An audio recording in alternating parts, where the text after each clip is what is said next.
Hi, everyone. Welcome back to Bufnagle the podcast, where we explore entertaining and enlightening discussions of the adventure of life and all things good. From science and technology to history and philosophy to leadership and success. We hope to give you a better understanding of the world and skills for everyone to pursue their own adventure.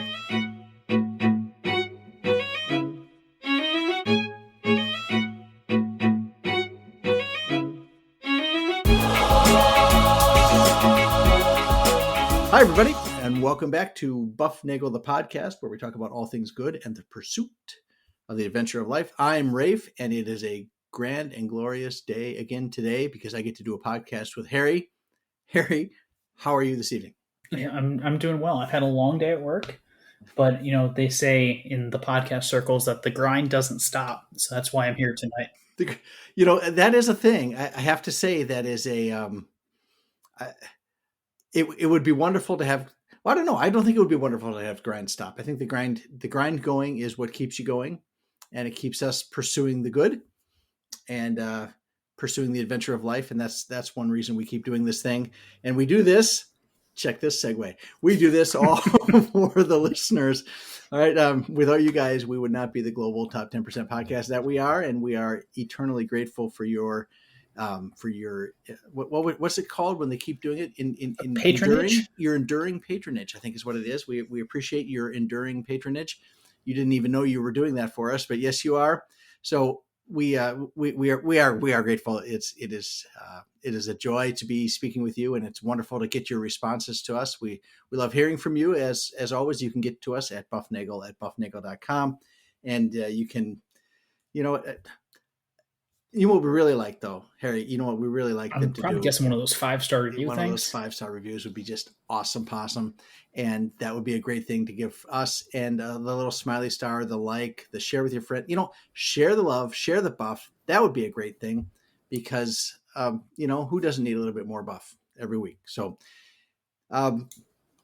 did I cover all those things? I think that's about it. I think I covered all of them. I used to have a script, and I used the script, and then I started deviating from the script, and now I'm back to no script. And Zach would be all over me. Zach would probably be berating you. We'd be restarting. Make me stop, and we'd restart. Yeah, that's right. We're just going to go ahead and continue here. Yes, we are. This is the new and improved buff. This is how we roll these days. So, okay, I talked a long time ago about small towns. Know your history in your hometown. There's one of the episodes in the past is know the history that you have, and I spoke a little bit about Hartford, Wisconsin, where I grew up, and that the Rossman brothers dammed up the Rubicon River at the falls there in what is now downtown Hartford, and they built a dam, and they built a mill pond, and then they kind of disappeared into history, with the exception of Rossman Street.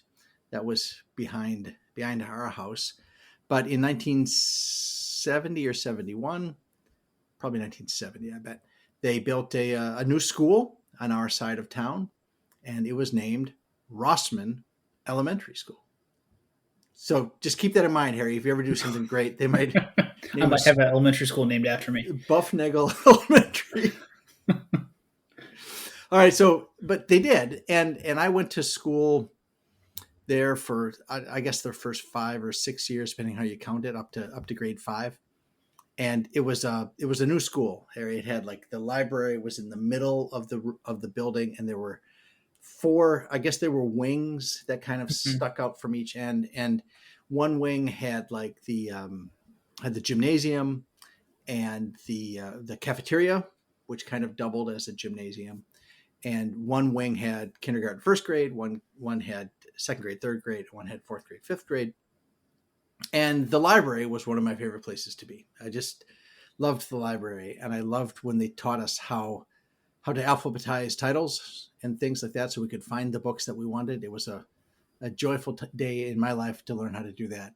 And every day when I went to the library, Harry, on the wall of the library was a picture that I saw. And I didn't know this at the time, but it wasn't a picture. It wasn't the picture. It was a print of a picture, okay? Because the picture currently sits in... doesn't reside at Rossman Elementary. It resides outside of Paris at the Musée d'Orsay, or however you say it. at the museum there. It is a painting by Jean-Francois Millet, or Millet, maybe, might be. I don't even know how to read. This is what they should have had. It probably says, it's probably Millet, right? Well, it's Millet, Millet, but I looked up how do you pronounce it because I wanted to say it right. And then it had all of these weird looking letters that tell you how to pronounce words. And I think it's Millet, just like that, or something like that. It's Millet. Sure. Right? And he was a French painter in the middle, what is that? The 19th century, middle of the 19th century. And he painted this painting 1857 to 1859. And those of you who went to Rossman Elementary School with me, you know this painting. You know exactly where it's at. When you came up from the hallway, from the main office where the gymnasium was, that area upright, it was on the right when you walked into the library, it was right up on the right there, above the carols that sat along the wall. And the picture is the Angelus, which is one of his famous ones. It was commissioned by an American painter and an art collector who commissioned the painting and then never showed up to pick it up. I don't know. And we're all the better for it. Yeah, I guess we are. And so, anyway, it's a picture, and I'm sure you guys have all seen this here, and you have seen this before we had this discussion. Right? I'm sure. Yeah. And it is two French peasants in a field, in a farmer's field, and there's a pitchfork. There's a man. The man is on the left, facing us, and the woman is kind of facing him and looking down. And between them is a basket of potatoes, and behind them is a wheelbarrow of sorts. And there's a pitchfork sunk into the ground, and they are obviously harvesting potatoes. And behind them, and they're standing there. Okay, so he's holding his hat in his hands, kind of looking rather somber and looking down at the ground. And the woman has her head bowed and her hands clasped in prayer at her chest. And behind the lady, if you look very carefully, you see in the distance on the hill is a church steeple, and it is almost not there. It is a couple simple strokes of the brush, and you can see there's some town stuff back there, and the sun is setting behind the man. And they are standing there praying the Angelus, which is a prayer that you say, depending on who you are, you say it never, or you say it sometimes, or you say it 3 times a day. The devout peasants in France in the mid 1850s would say it 3 times a day, once at sunrise, once at noon, and once in the evening. And you were reminded to say that prayer by the bells ring. The bells would ring in the church, and that would encourage you to say the prayer. Yeah, I mean, it's definitely not. It is not my favorite painting. Well, that's right. That, so it's simple, right? Well, and it conveys an easy message. It's good because it's simple. Yep. It's good because it conveys a message of the good, right? And it's relatively understood. Well, see, but this is for as a little kid, as a 5, 6, 7-year-old wandering through Rossman Elementary School library. I'll tell you what struck me about this painting. I would look at this painting and I would say, oh, there's a man and there's a lady. And at their feet is a basket that holds the child of theirs that has passed. And they are out there for a funeral. That's what I thought. Unless you look closely, you might. Unless you, right. And you see the same thing. If you look this up on the interwebs, you'll see multiple images of this at different levels of lighting, right? Some of the lighting, like this image I'm looking at right now, has very good color in it. And you can see his pants are bright blue, right? And do you see that? Do you see his pants bright blue? I do. Yeah, the pitchfork is also blue. Yep. The woman's, her elbows are slightly copper color compared to the rest of her dress, which is dark brown. Yep. And you can even see there's light actually shining almost through the back of her skirt, like it's where it kind of hangs. It's very yes. Light. There's a lot of light here, okay, behind. But I always thought that was a baby there that had died. I thought this is a bizarre painting to have in an elementary school. I remember thinking that as a kid, and apparently, okay, this is where the story gets interesting. Apparently, you're not alone. Apparently, I'm not alone. And you know who is in my camp? None other than Salvador Dali. Right? All right. And we have talked about Dali in our episode about Midnight in Paris, where Gil meets Dali and a bunch of other people of his ilk, I should say, in 1920s Paris. But apparently Dali saw this painting, or a picture of it, in his school as well as a kid, and he was spooked by it because he thought the same thing I did. Goodness, as if we aren't all spooked by his artwork. But he has made versions of this painting, right, in Dali format. Mm-hmm. Right? He said he thought that there was a baby in the basket, and he thought that the woman was a praying mantis. Well, she is certainly praying. She is praying. But I don't think that's the right spell. She is not a mantis, are you thinking about the Portal game right now? Well, kind of. Yeah. Okay, but so this is an interesting thing. And I've read somewhere, and I couldn't find it today, but I have read in the past that conjecture about the baby there, or whether it's a harvest or whether it's a funeral, it was not an uncommon take on this painting. And the I think Dali encouraged them to like x-ray the painting and look at like the different layers of stuff in there. And apparently this is not the first, that basket there is not there is something underlying that is consistent with the hypothesis that these are grieving parents, and not just harvesting parents. But anyway, I see this painting, and I just this reminds me of, well, like you said, of simpler times, of a quiet, devout, openly lived faith, not just by them, but the whole village. Right. And the bells ring and they remind you of that. And I keep thinking of things like, everything in this podcast kind of fits together, at least for me, because, I'm you do a lot of the speaking, right? But so so two things. One of them is I think of like this daylight savings time fiasco that we are currently in here in Westfield, Indiana. We are now in daylight savings time. We are just short of 2 hours ahead of mean solar time. 2 hours ahead. We're 2 hours ahead. So if we're on a 12-hour day right now, which is we are now about with the equinox going on. Well, equinox happened yesterday, right? What was that? Equinox was see, we're recording yesterday. Yeah, we're recording this on the 20-something second. It was the 21st. Yeah. So okay. But if it's 12 hours, then you should have 6 hours before noon and 6 hours after noon. Yes. Right? Our sun gets up after 8 o'clock in the morning. We have 4 hours of daylight before, right? And we have 8 hours of daylight afterwards. And some people love that because they get to stay up. They stay up when it's dark, but they stay up when it's light, and they get up when it's dark. And for some reason, that's better for them.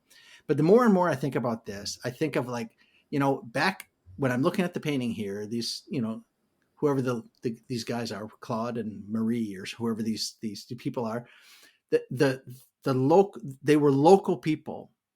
And when the bell rang, that's what time it was. And I keep thinking, why are we setting our clocks to this gigantic national, international standard when, what am I, other than you and I calling to get together to do this podcast, it didn't really matter what time it was. I'm sure international trade has something to deal with it.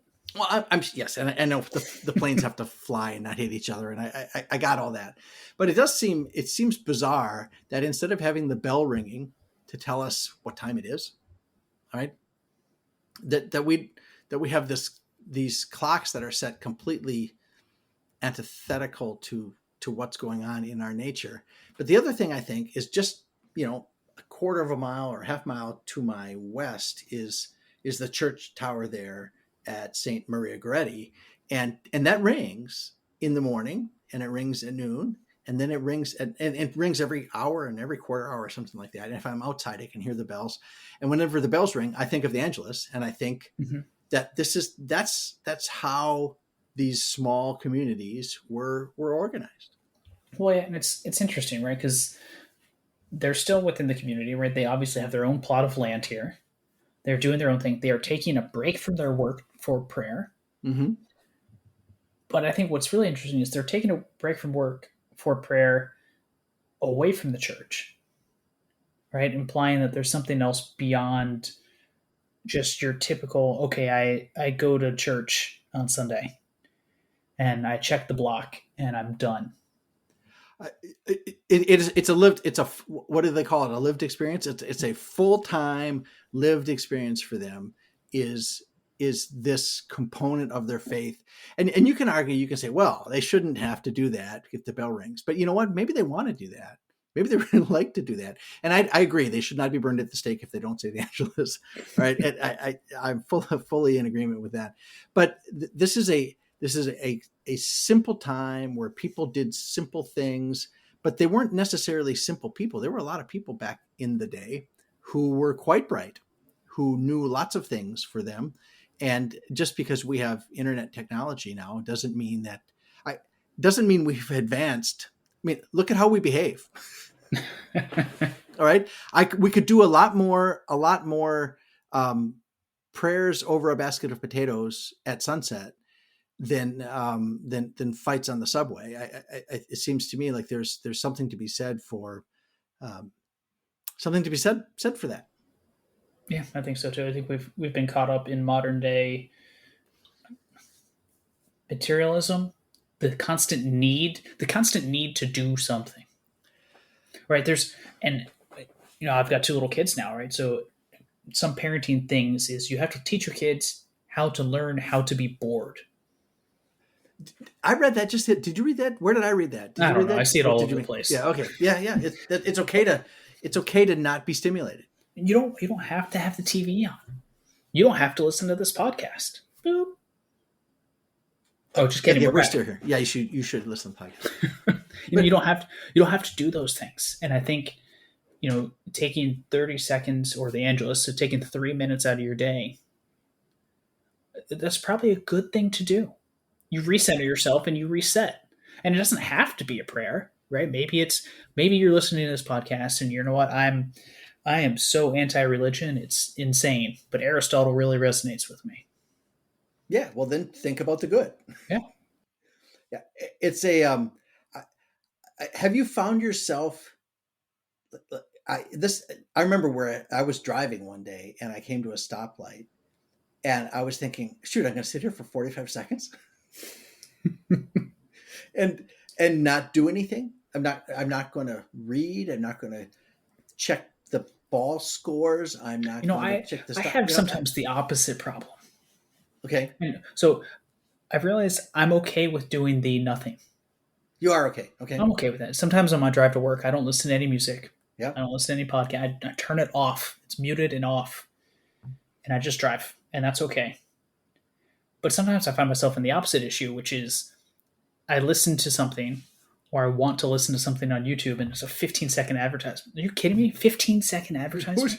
Who's got time for 15 seconds? I keep coming back to that. So those of you out there, we are quoting in the background very loosely the Calvin and Hobbes episode where was he making a frozen dinner? He's making a frozen dinner that takes, I think, like 3 minutes. Yeah, and he says 3 minutes. Who's got that kind of time? And as Calvin, 6-year-old, right? And that's right, a 15-second YouTube commercial. Who's got that kind of time? I see that with the 5-second ads, Harry. If I'm watching I watched a film tonight about this company that's learning how to do drone delivery. Right. And for those of you out there who would like to see that, there's this company I think it's based in California. I'm sure it is, but they have offices and a footprint, I guess I would say it, in a couple African countries, Ivory Coast, Rwanda, was Congo in there? A number of places. That far. Yeah. And then some in the US. And what they do is they have these drones that they're not like the drones that we have with that, a little helicopter picks up quadcopter. Yeah, not a quadcopter. These are like flying airplane drones, and they're a logistics company, and they house your warehouse for you. And then you need something, you go on the interwebs, you say, I need 2 units of O positive blood. You hit the button, and within 90 seconds, the people over at the warehouse, 80 miles away, have loaded the 2 packs of blood into a special cooled container that they stick in the belly of a small drone airplane. And then they launch this thing off a launch rail. Like, I don't know, what do you launch off a launch rail these days, Harry? Just drones, I guess, right? Drones, yeah, probably. And then at this point, the drone's at full speed. It flies to the hospital on GPS thing. When it gets over the hospital, it opens a thing. It drops the package out with a pair. Have you watched this? Did I have you watch this? I haven't gotten that far. Oh, okay. But it opens up and the package falls out with a parachute and lands on the lawn of the hospital. So we can get It probably says with like a note that says "Love you." Yes, yes.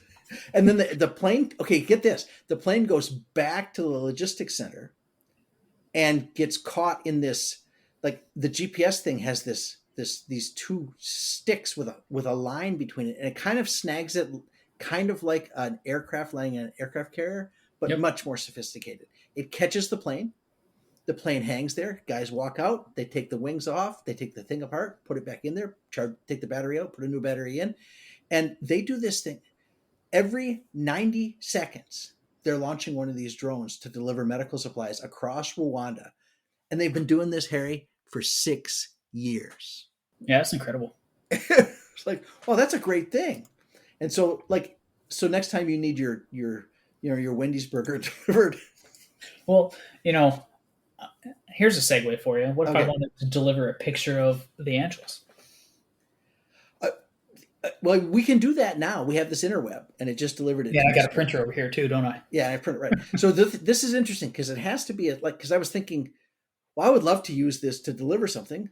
What do I have to deliver? Oh, I have podcast episodes, so that they're automatically going out. But these are like small items you would need, and like they've been saving lives in Rwanda for 6 years with this technology, and they've done millions of these flights. It was incredible to see. That's pretty awesome. It's called Zipline, and I think the website is something like flyzipline.com, something like that.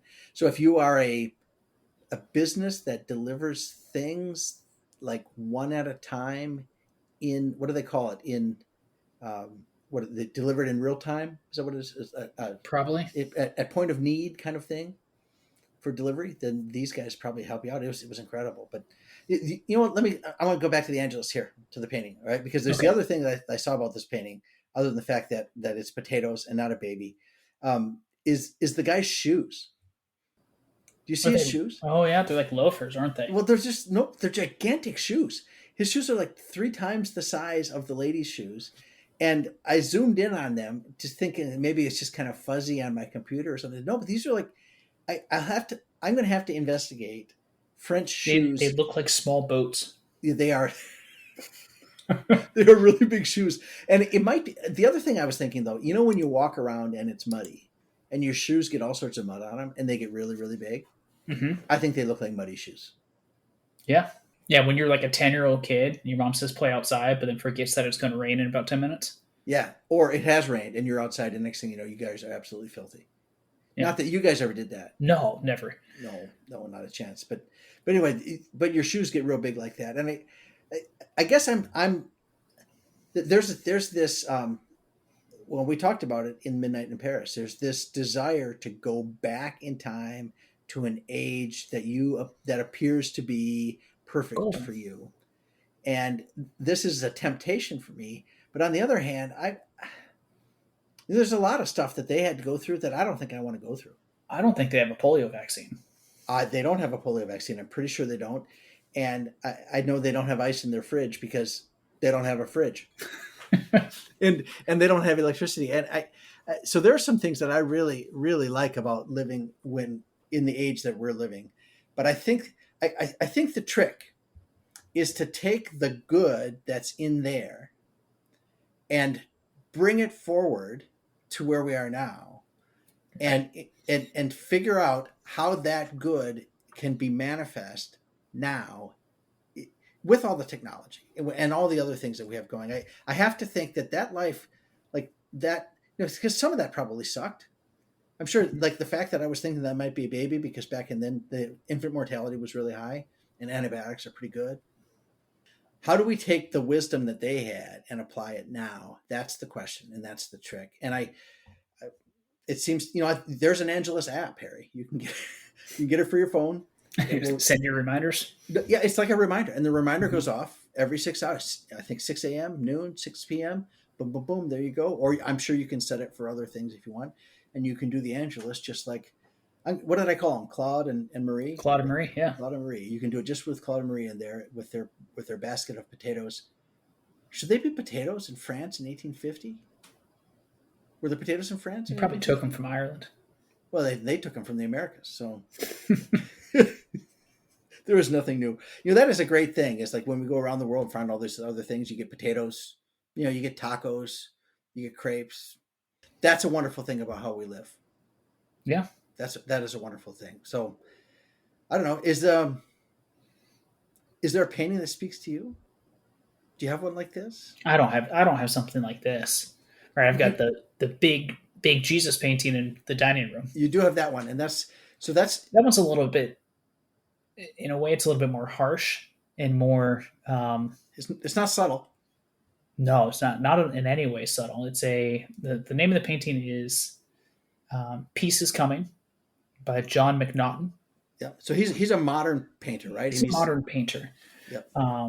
So mine is obviously a print, but it's Christ in the center in a golden robe with warriors of history from different armies